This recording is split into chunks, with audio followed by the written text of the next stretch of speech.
প্রধানমন্ত্রী আবাস যোজনার সার্ভে শুরু। কারা কারা এই প্রকল্পের আওতায় ঘর পাবেন এবং কারা কারা পাবেন না, এই মুহূর্তে নতুন নিয়ম প্রকাশিত করলো মুখ্যমন্ত্রী শুভেন্দু অধিকারী, যা আজকের এই ভিডিওতে আপনাদেরকে এই বিষয়ে একদম বিস্তারিতভাবে জানিয়ে দেব। তো আশা রাখবো ভিডিওটিতে আপনারা প্রত্যেকেই প্রথম থেকেই শেষ পর্যন্ত সঙ্গে থাকবেন। দেখুন বন্ধুরা, আপনারা একটি বিষয় হয়তো প্রত্যেকেই জানেন, এই বাংলার যে আবাস যোজনা ছিল সেটা কিন্তু পুরোপুরিভাবে বন্ধ করে দিয়েছে রাজ্য সরকার, এবং এই বাংলার আবাস যোজনার পরিবর্তে প্রধানমন্ত্রী যে আবাস যোজনা রয়েছে সেই আবাস যোজনা কিন্তু এবার আমাদের গোটা পশ্চিমবঙ্গ জুড়ে শুরু হয়েছে। ইতিমধ্যেই আপনারা লক্ষ্য করবেন গ্রাম থেকে শহর বিভিন্ন জায়গায় এই প্রধানমন্ত্রী আবাস যোজনার যে সার্ভে, অর্থাৎ বাড়ি বাড়ি যে সার্ভে, সেই সার্ভে কিন্তু শুরু হয়েছে। তবে আপনারা আবেদন করলেও মূলত কারা কারা এই প্রকল্পের আওতায় ঘর পাবেন এবং কারা কারা এই প্রকল্পের আওতায় কোনো ঘর পাবেন না, এই মুহূর্তে নতুন নিয়ম কি বলেছে সেটাই আপনাদের সামনে তুলে ধরবো। তো একটু মনোযোগ সহকারে ভিডিওটি আপনাদের দেখতে হবে। তো দেখুন বন্ধুরা, এই মুহূর্তে সরাসরি প্রধানমন্ত্রীর যে আবাস যোজনাকে নিয়ে রাজ্য সরকার অর্থাৎ শুভেন্দু অধিকারীর তরফ থেকে কি বলা হয়েছে সেটা আপনাদের সামনে তুলে ধরার চেষ্টা করি। প্রধানমন্ত্রী আবাস যোজনা হলো কেন্দ্রীয় সরকারের একটি অন্যতম প্রধান প্রকল্প, যার মূল লক্ষ্য হলো দেশের প্রতিটি গৃহহীন মানুষের জন্য পাকা বাড়ির ব্যবস্থা করা। আর এই পুরো প্রকল্পটি মূলত দুটি সুনির্দিষ্ট ভাগে ভাগ হয়েছে, যেমন শহরের জন্য আলাদা রয়েছে এবং গ্রামীণ এলাকার জন্য আলাদা রয়েছে। যারা শহরের আবেদন করবেন তাদের তো নির্দিষ্ট পৌরসভা অফিসে গিয়ে আবেদন করতে হচ্ছে, এবং যারা গ্রামীণ এলাকায় রয়েছে নির্দিষ্ট ব্লক অফিস বা পঞ্চায়েত অফিসে গিয়ে কিন্তু আপনাদের আবেদন করতে হচ্ছে। কিন্তু দেখুন, প্রধানমন্ত্রী গ্রামীণ এলাকায় যারা আবেদন করছেন তারা প্রধানমন্ত্রী গ্রামীণ হিসাবে আবেদন করবেন, এবং যারা প্রধানমন্ত্রী শহরের যারা আবেদন করছেন তারা আরবান হিসাবে আবেদন কিন্তু আপনাদের করতে হবে। সেক্ষেত্রে আর্থিক অনুদানও আলাদা রয়েছে, গ্রামীণ এলাকায় আর্থিক অনুদান আলাদা এবং শহর অঞ্চলের আর্থিক অনুদান আলাদা। এটাই কিন্তু কেন্দ্রীয় সরকারের তরফ থেকে পরিষ্কারভাবে জানিয়ে দেওয়া হয়েছে। আচ্ছা দেখুন, এখানে কি বলেছে সেই বিষয়টা আপনাদের সামনে তুলে ধরার চেষ্টা করি। এই যোজনার অধীনে ভৌগোলিক অবস্থানের উপর ভিত্তি করে আর্থিক সহায়তার পরিমাণ নির্ধারণ করা হয়। সমতল এলাকার দরিদ্র ও মধ্যবিত্ত পরিবারগুলোকে পাকা বাড়ি তৈরির জন্য আপনারা জানেন 1,20,000 টাকা করে দেওয়া হতো, সেটা কিন্তু এবার বাড়ানোর সম্ভাবনা রয়েছে 1,80,000 টাকা পর্যন্ত। কিন্তু পাশাপাশি দেখুন, অন্যদিকে পাহাড় বা দুর্গম পাহাড়ি এলাকায় যারা বসবাস করেন তাদের ক্ষেত্রে কিন্তু আর্থিক অনুদানটা আরও কিছুটা বাড়ানো হয়।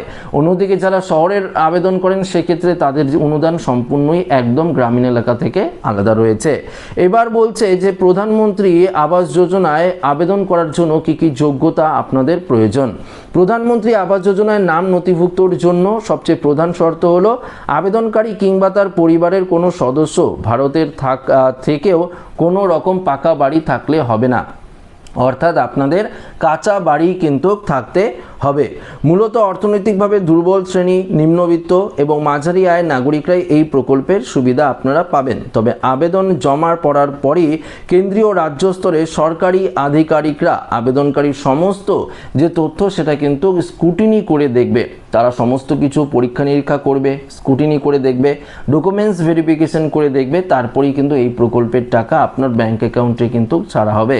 দেখুন, আপনারা তো প্রত্যেকেই আবেদন করবেন, আবেদন করলেই যে আপনারা টাকা পাবেন তার কোনো কিন্তু মানে হয় না। কেননা আপনারা অন্নপূর্ণা ফান্ডের ক্ষেত্রেই দেখেছেন অনেক মহিলা আবেদন করেছে, আবেদন করার পরেও কিন্তু বহু লক্ষ লক্ষ নাম বাতিলও গিয়েছে।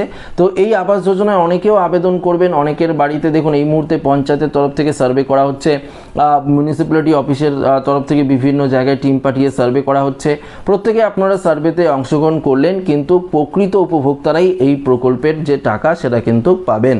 দেখুন কোন কোন কারণে আপনার আবেদন বাতিল হতে পারে, এটা কিন্তু সবথেকে গুরুত্বপূর্ণ বিষয়। কি বলেছে, আবাস যোজনার সুবিধা যাতে কোনোভাবেই অপাত্রে না যায় সেজন্য কিছু কড়া নিয়ম রাখা হয়েছে। পরিবারের কোনো সদস্য যদি সরকারি চাকরিজীবী বা সরকারি কোনো সংস্থার স্থায়ী কর্মী হন তবে তার এই সুবিধা সুবিধা কিন্তু পাবে না, অর্থাৎ তারা এই সুবিধা পাবে না। এছাড়া আবেদনকারী বা তার পরিবারের যদি কোনো 4 চাকার গাড়ি, বাইক, স্কুটার এগুলো থাকলেও কিন্তু এই প্রকল্পের সুবিধা পাবে না। এমনকি যদি আপনারা কেসিসি লোন নিয়ে থাকেন, সেটা আবার 50,000-এর বেশি, সেক্ষেত্রেও কিন্তু এই প্রকল্পের আপনারা টাকা পাবেন না। এমনকি যদি আপনারা আয়কর দাতাও হয়ে থাকেন, সেক্ষেত্রেও এই প্রকল্পের টাকা আপনারা পাবেন না। তবে আবাসন প্রকল্পে গ্রামীণ ও শহর এলাকায় আবেদনের মাধ্যম সম্পূর্ণরূপে আলাদা রয়েছে। গ্রামের বাসিন্দাদের এই প্রকল্পের সুবিধা পাওয়ার জন্য নির্দিষ্ট ব্লক অফিসে, অবশ্যই ব্লক অফিস বা পঞ্চায়েত যে অফিস রয়েছে সেখানে যোগাযোগ করতে হবে।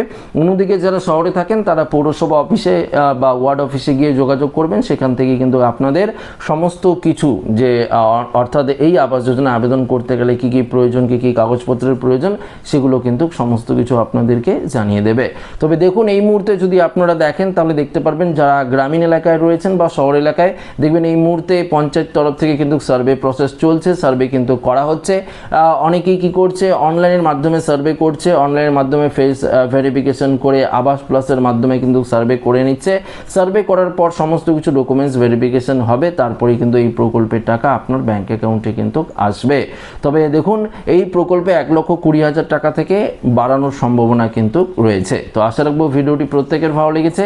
ভিডিওটি ভালো লাগলে লাইক করবেন, বন্ধুদের সাথে শেয়ার করবেন, নতুন না থাকলে চ্যানেলটিকে সাবস্ক্রাইব করে আমাদের সঙ্গে জুড়ে থাকবেন। ধন্যবাদ।